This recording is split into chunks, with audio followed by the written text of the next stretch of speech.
मैं आपको एक बहुत ही मजेदार कहानी सुनाने जा रही हूँ। किसी देश में एक राजा राज करता था। उसकी कोई भी संतान नहीं थी, जिस कारण वह बहुत दुखी रहा करता था। वह रात दिन इस बात के लिए बहुत चिंतित रहता था कि उसके घर में कोई भी बच्चा नहीं है। उस राजा की रानियां तो साथ थी, परंतु किसी को भी उससे संतान की प्राप्ति नहीं हो पाई। संतान पाने के लिए उस राजा ने बहुत यज्ञ दान पुण्य करवाए थे। आखिर में उस राजा की संतान संबंधी इच्छा पूरी होने का समय आ ही गया। राजमहल में चारों ओर खुशियों की लहर फैली हुई थी। गांव की निर्धन लड़कियां को मुंह मांगा दान दिया जा रहा था और पंडितों को भरपेट भोजन खिलाया जा रहा था। एक बच्चा राजा की सबसे छोटी रानी के गर्भ में था, परंतु शेष रानियां इसी बात से उसे बहुत जला करती थीं, क्योंकि उसे पता था कि जब बच्चा पैदा हो जाएगा तो राजा इसी प्यारी रानी को पटरानी बना देगा। जब बच्चे का जन्म का समय आया, तब राजा के कहने पर सबसे छोटी रानी के पास एक नगाड़ा रखवा दिया गया था कि जब बच्चा पैदा हो तो सबसे पहले राजा को पता चलना चाहिए, ताकि तुरंत संतान होने की खुशियां मनाने के लिए वह सभी को उपस्थित होने का आदेश दे सके। भगवान की कृपा से रानी ने एक पुत्र और एक पुत्री को जन्म दिया। जब रानी ने अपने बच्चों को देखने की इच्छा प्रकट की, तब एक बड़ी रानी ने उस छोटी रानी को दूसरे दो मरे हुए बच्चे दिखा दिए और यह देखकर वह रानी एकदम अपने आप को होश हवास खो बैठी। जब राजा को इस बात का पता चला, तो उसने बड़ी रानी को लंबे वनवास में भेज देने के लिए कठोर आदेश दे दिया। उधर राजकुमार को और राजकुमारी को दो संदूक में बंद करके फेंक दिया गया। वहां से उसी समय सौभाग्यवश एक संत महात्मा गुजर रहे थे।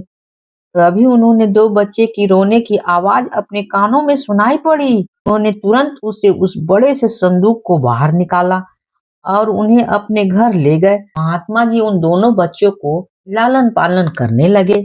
यह बात किसी तरह रानियों के पास पहुंच गई कि छोटी रानी के दोनों बच्चे अभी मरे नहीं हैं, बल्कि जीवित हैं और बहुत ही अच्छे ढंग से उनका किसी साधु के घर में उनके ही द्वारा अच्छी तरह से लालन पालन हो रहा है।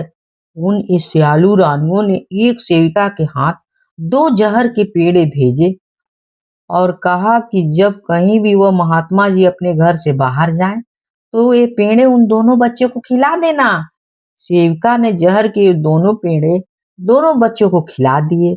उन पेड़ों को खाते ही उन दोनों मासूम की तुरंत ही मृत्यु हो गई। जब महात्मा जी बाहर का सारा काम निपटाकर अपने घर वापस आए, तो यह देखकर उनके हृदय को बहुत आघात पहुंचा। वे समझ गए कि उनके जाने के बाद पीछे उनका शत्रु अपनी घृणित चाल चल चुका है। महात्मा जी ने उन दोनों बच्चों की समाधि अपने आंगन में ही बनवा दी।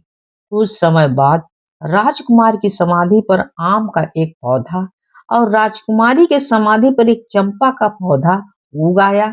समय बीतता गया और वे दोनों पौधे बढ़ते चले गए। आम के पौधे पर मंजरियां निकल आई और चंपा के पौधे पर भी सुंदर फूल खिल उठे। एक दिन एक कौवा चंपा का फूल तोड़कर ले गया। वह कौवा जब राजा के महल की छत पर आया, तो वहां अपने बाल को सुखा रही किसी स्त्री ने उसे ढेला मार करके उड़ा दिया। डर के मारे कौवा के मुंह से वह फूल वहीं पर गिर गया। उसी स्त्री ने कौवे की चोंच से चंपा का गिरा हुआ वह फूल बड़ी रानी को दे दिया। किंतु जब राजा ने फूल को देखा, तो कहा कि जल्दी से जाकर कहीं से भी ठीक ऐसा ही फूल तोड़कर लाओ। बहुत से व्यक्तियों ने फूल तोड़ने का कोशिश किए, परंतु वे फूल किसी से नहीं टूट पाए। जो कोई व्यक्ति ज्यों ही उन्हें फूल तोड़ने की कोशिश करता, त्यों ही ये फूल उस मनुष्य के कद से बहुत ही ऊंचा हो जाता। आखिर वे राजा स्वयं फूल को तोड़ने के लिए गया, तो वृक्ष के फूल उस राजा के सिर से भी ज्यादा ऊंचा हो गया। इतने में वहां समीप ही एक समाधि से आवाज आई, महाराज, यदि आपको फूल चाहिए तो आप उस स्त्री को भेजें जिसने कौवे को उड़ाया है। बच्चों को पता होता है कि यही हमारी माँ है, इसलिए वे राजा को उस स्त्री को भेजने के लिए कहा। राजा ने ऐसा ही किया। जब बच्चों की माता उन पौधे के पास आई तो वृक्ष नीचे की ओर झुक गए। अब उस वृक्ष ने अपनी शाखाओं को बच्चों की माता के इर्द गिर्द लपेट लिया। माँ ने अपने बच्चों को अच्छी प्रकार से पहचान लिया और उसकी छाती से सहजा दूध की धाराएं बहने लगी। इतने में वो महात्मा जी भी वहां आ गए। उन्होंने राजा को सारी बात बता दी। जब राजा को पता चल गया कि रानिया ने उसे बहुत ही चतुराई से मूर्ख बनाया है, तो उसने बहुत ही पश्चाताप किया। उसके बाद उस महात्मा ने दोनों समाधि को खुदवाया और मंत्रों द्वारा उन दोनों भाई बहनों को जीवित कर दिया। वे दोनों दौड़कर अपनी माँ की गोद में बैठ गए। राजा ने आदेश दिया कि बड़ी रानी को हाथियों के पांव में बांधकर सारे शहर में घसीटा जाए। इसके बाद वह बड़ी धूमधाम से छोटी रानी को बहुत ही शान शौकत से राजमहल में ले आया। इस तरह से वे सभी लोग खुशी खुशी अपना जीवन व्यतीत करने लगे। अगर कहानी अच्छी लगी हो तो प्लीज लाइक शेयर और सब्सक्राइब तो जरूर ही करिएगा, भूलना तो बिल्कुल ही नहीं है। एक बार तेनालीराम महाराज से किसी बात पर रूठे हुए थे। महाराज कृष्णदेव राय ने उसे फिर से किसी बात पर डांट दिया, जिसकी वजह से तेनालीराम बिना बताए वहां से कहीं चला गया और दरबार में आना बंद कर दिया। महाराज को लगा कि एक दो दिन बाद खुद ही आ जाएगा, लेकिन ऐसा नहीं हुआ। सप्ताह बीत गया, तेनालीराम दरबार में नहीं आया। जब महाराज को तेनालीराम की कमी खलने लगी तो उन्होंने एक सेवक को तेनालीराम के घर भेज दिया। वहां जाकर पता चला कि तेनालीराम बहुत दिनों से घर नहीं आया है। अब महाराज परेशान हो गए कि आखिर तेनालीराम गया कहाँ होगा। उन्होंने पूरे विजयनगर में गुप्तचर फैला दिए। सारा विजयनगर छान मारा गया, लेकिन तेनालीराम का कहीं पता आता नहीं चला। तब महाराज को विचार आया कि क्यों न आसपास के गांव में खबर फैला दी जाए कि महाराज अपने राजकीय कुएं की विवाह कर रहे हैं। इसलिए गांवों के मुखिया को आदेश दिया जाता है कि वे अपने अपने गांवों के कुओं को लेकर विजयनगर पहुंच जाएं। जो मुखिया का आदेश का उल्लंघन करेगा उसे मृत्यु दंड दिया जाएगा। महाराज जानते थे कि तेनालीराम जिस भी जगह होगा वह उस गांव के मुखिया की मदद अवश्य करेगा और इसी तरह हम उसे खोज लेंगे। उधर महाराज की घोषणा सुनते ही तेनालीराम भी समझ गया कि ये सब उसका पता लगाने के लिए किया गया है। सभी गांव के मुखिया यह घोषणा सुनकर बहुत हैरान थे। वे सब सोच रहे थे कि आखिर महाराज को हो क्या गया है। महाराज पागल तो नहीं हो गया है? भला कुएं भी कहीं उठकर जाते हैं शादी ब्याह में? बताओ। तेनालीराम जिस गांव में रहता था उस गांव का मुखिया भी काफी परेशान था। तभी तेनालीराम उस मुखिया के घर पहुंचा और बोला, मैं आपका शुक्रगुजार हूँ जो आपने मुझे अपने गांव में रुकने की जगह दी है। मैं आपका यह उपकार जरूर चुका दूंगा। मुखिया बोला, पर कैसे, बताओ। अब आप आसपास के गांवों के सभी मुखिया को इकट्ठा कर लीजिए और मैं जैसा कहूँ आप वैसा ही करना इस तरह मैं आपको महाराज की घोषणा का हल बताऊंगा। तेनालीराम के कहे अनुसार उसने सभी गांव के मुखिया को एक जगह बुला लिया और विजयनगर के बाहर जाकर डेरा डाला। तब तेनालीराम ने एक मुखिया को अपने पास बुलाया और बोला, अब तुम महाराज के पास जाकर बोलना कि महाराज आपके राजकीय कुएं के विवाह में सम्मिलित होने के लिए सारे गांव के कुएं राजधानी के बाहर ठहरे हुए हैं। कृपया करके आप अपने कुओं को अगवानी करने के लिए भेजिए जल्दी से। मुखिया ने महाराज के पास जाकर वही कहा जो तेनालीराम ने बोला था। तब महाराज ने पूछा, तुम्हें यह सुझाव किसने दिया है? मुखिया ने साफ साफ बता दिया कि कुछ दिन से हमारे गांव में एक आदमी आकर रह रहा है। उसने मुझे यह सब बोलने के लिए कहा था और मैं बोल रहा हूँ। मुखिया की बात सुनते ही महाराज समझ गए कि हो न हो तेनालीराम ही होगा और कोई नहीं हो सकता इतना दिमाग वाला आदमी। महाराज बोले, वो अभी कहाँ है बताओ। महाराज, वह अभी राजधानी के बाहर खड़ा है, मुखिया ने कहा। महाराज ने अपने सेवकों को तुरंत रथ तैयार करवाया राजधानी से बाहर जाने का आदेश दिया। कुछ ही देर में वह तेनालीराम को लेने के लिए राजधानी के बाहर पहुंच गए। तेनालीराम को देखते ही महाराज बहुत खुश हुए और उसे बड़े धूमधाम से दरबार में लाया गया। सभी मुखिया लोग को भी पुरस्कार देकर विदा कर दिया गया। अगर कहानी अच्छी लगी हो तो please please like share and subscribe तो जरूर ही कीजिएगा। भूलने की तो बात ही नहीं है। मैं आपको एक बहुत ही मजेदार कहानी सुनाने जा रही हूँ। गोनू झा एक दिन मिथिला बाजार में चहलकदमी कर रहे थे। वहां एक सेठ एक भारी बक्सा लिए हुए बैठे था और बार बार मजदूरों को बुलाता और उनसे कुछ बातें करता और मजदूर गर्दन हिलाते हुए या हाथ को इनकार की मुद्रा में हिलाते हुए वहां से चले जाते। काफी देर तक बाजार के चौक पर यह नजारा देखने के बाद गोनू झा ने सोचा चलो चलकर देखें कि माजरा क्या है। वैसे में वे इतना समझ चुके थे कि सेठ वह बक्सा उठाकर कहीं ले जाना चाहता है, मगर मजदूर कम मेहनताना के कारण इनकार करके वहां से चले जा रहे हैं। गोनू झा सेठ के पास पहुंचे और सेठ से पूछा, क्या बात है सेठ जी, बताइए, आप बहुत देर से यहाँ परेशान हाल में बैठे हैं।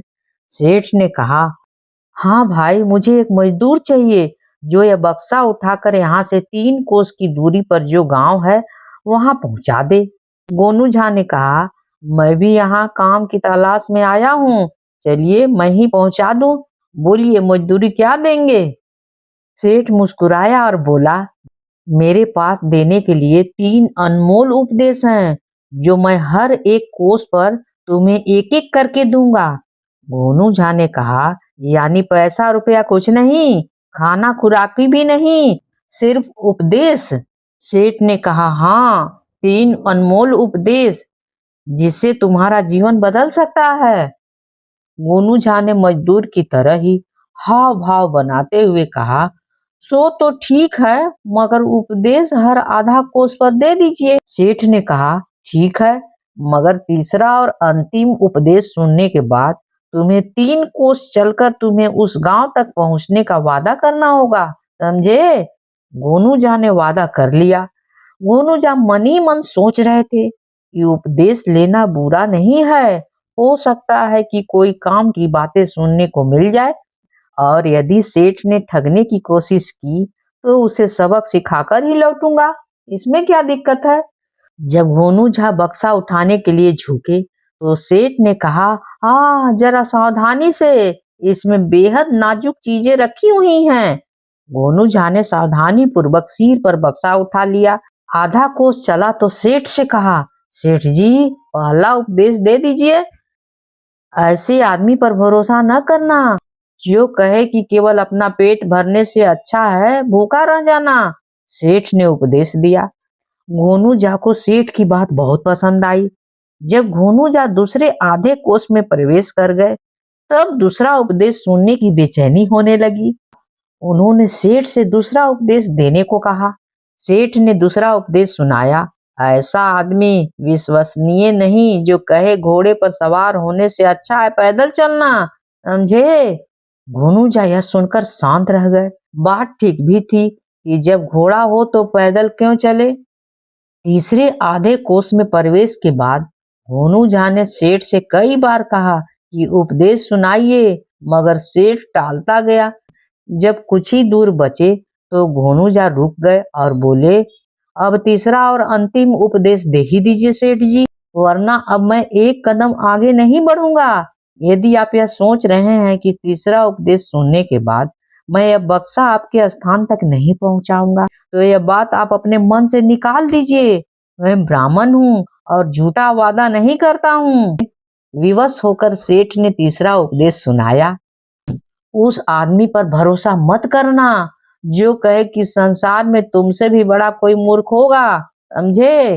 गोनू झा को बात समझ में आ गई कि सेठ उससे मुफ्त में बक्सा ढुलवा कर उन्हें संसार का सबसे बड़ा मूर्ख बता रहा है, मगर वे चुपचाप चलते रहे। जब सेठ का घर आ गया तब उसने गोनू झा से कहा, बक्सा यहाँ रख दो। सेठ की बात पूरी नहीं हुई थी कि गोनू झा ने बक्सा सिर से ही धरती पर पटक दिया। धड़ाम, छनन छन की बक्सा से आवाज सुनाई दी। सेठ चिल्लाते हुए कहा, अरे मैंने तुम्हें सावधानी बरतने को कहा था, ये तुमने क्या कर दिया? भोनूजा ने कहा, सेठ जी भूलिए मत, आपने मुझे सावधानी से बक्सा उठाने के लिए कहा था, रखने के लिए नहीं, समझे? सेठ वहीं पर सिर पकड़कर बैठ गया, क्योंकि बक्से में कांच से बनी हुई चीजें रखी हुई थी, और गोनूझा अपने ओंठ पर विजयी मुस्कान लिए हुए वहां से लौट आए। अगर कहानी अच्छी लगी हो तो please please please like share and subscribe तो जरूरी कीजिएगा, भूलिएगा बिल्कुल ही नहीं। मैं आपको एक बहुत ही मजेदार कहानी सुनाने जा रही हूँ। मिथिला नरेश के दरबार में एक तहसीलदार नया नया बहाल हुआ था। लोगों से जबरन मालगुजारी वसूल कर वह महाराज के नजरों में बहुत ही महत्व बढ़ाना चाहता था। लोग इसके रवैये से बहुत दुखी थे। तहसीलदार गोनू झा के गांव में पहुंचा और वहां भी अपने रुतबे का रोप जमाने लगा। लोगों से अत्याचार पूर्वक मालगुजारी की वसूली करने लगा। दबाव बनाकर उसने कई बकायेदारों के फसल कटवा लिए। बात गोनू झा तक पहुंच गई। गोनू झा उस गांव वालों के साथ वहां पहुंच गए। गोनू झा और उसके साथ आए आदमियों ने तहसीलदार को नमस्कार किया। उस समय तहसीलदार कुर्सी पर बैठा हुआ था, धूप सेक रहा था। उसने गांव वालों के देखकर अपनी दाढ़ी सहलाते हुए कहा, इस समय आप लोग यहाँ क्यों आए हैं, बताइए। घोनू झा ने बात की कमान संभाली और कहा, कल दरबार में महाराज आपकी प्रशंसा कर रहे थे कि आप जब से यहाँ आए हैं राजकोष में तेजी से वृद्धि हुई है, इसलिए मैं आपसे मिलने आया हूँ। ये गांव वाले भी आपके दर्शन के लिए उपस्थित हुए हैं। घोनू झा की बातें सुनकर तहसीलदार की अकड़ और बढ़ गई। घोनू झा की बातें सुनकर तहसीलदार की अकड़ और बढ़ गई। तभी घोनू झा को कुर्सी के पास एक बाल दिखाई दिया। तभी घोनू झा को कुर्सी के पास एक बाल दिखाई दिया। उन्होंने उस बाल को चुटकी से पकड़कर उठा लिया, उसे माथे से लगाया, फिर उस बाल को चुम्मा कर दिया और अपनी दोनों आंखों से सटाकर फिर धोती के खूंटे में बांध लिया। गांव वाले अचरज में डूब गए कि पंडित जी को यह क्या सूझ रही है कि इस जानवर से बदतर आदमी के बाल को इतना सम्मान जता रहे हैं और सहज कर उसके बाल रख रहे हैं। गांव वालों ने पूछा, पंडित जी बाल आप क्यों सहेज रहे हैं, हमें भी कुछ बताइए इसके विषय में। होनू झा ने कहा, मेरे तो भाग ही जग गए हैं। मैंने सुबह सुबह सपना देखा कि मुझे भविष्यवाणी हुई है कि जाओ तहसीलदार साहब के दरबार में, वहां से उसकी दाढ़ी का एक बाल किसी तरह से प्राप्त करो। यदि तुम ऐसा करने में सफल हो गए तो तुम्हें किसी चीज की कमी नहीं रहेगी। तहसीलदार का बाल जिस किसी को भी पास होगा उसके भाग चमक उठेंगे और दीन दशा से मुक्ति का मार्ग मिल जाएगा और वो अमीर बनने लगेगा। तहसीलदार यह सब बातें सुनकर फूले नहीं समाया, वह बहुत खुश होने लगा। कुछ ग्रामीण आगे बढ़े और तहसीलदार के पांव छू लिए। बहुत श्रद्धा और विनय के साथ उसने एक दाढ़ी का बाल मांगा। तहसीलदार ने अपनी दाढ़ी से एक बाल नोचकर उसे थमा दिया। गोनू झा ग्रामीणों के साथ अपने गांव वापस आ गए और रोजमर्रे के काम में लग गए। उनके चेहरे पर रहस्यमयी मुस्कान उभर रही थी। थोड़ी ही देर में पूरे गांव में तहसीलदार की चमत्कारी दाढ़ी की चर्चे होने लगी। पूरे गांव तहसीलदार के आवास पर उमड़ पड़ा।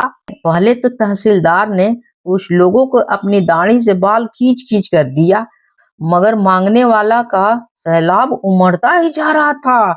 लोग कम ही नहीं हो पा रहे थे और हमेशा भीड़ लगी रही थी, भीड़ तो कम ही नहीं हो रही थी। गोनू झा ने तहसीलदार को सबक सिखाने का बिना कुछ कहे जो नुस्खा आजमाया, उसका अंतिम नजारा यही था कि तहसीलदार भागा जा रहा था और उसकी मुक्ति दाहिनी दाढ़ी का एक बाल पाने के लिए ग्रामीण उसके पीछे दौड़ रहे थे। तहसीलदार के पास जो भी पहुंचता तहसीलदार की दाढ़ी नोचने लगता। इसी तरह तहसीलदार गांव से बाहर निकल गया। उसने अपने सामान को चपरासियों को भेजकर मंगवा लिया और फिर गोनू झा के गांव में मालगुजारी वसूल करने जाने की कभी हिम्मत ही नहीं कर पाया। वह तो बिल्कुल डरा हुआ था। और गांव को छोड़कर भाग गया। अगर कहानी अच्छी लगी हो तो please like share and subscribe इस गरीब को कर दीजिएगा प्लीज। कहानी होती है समाप्त।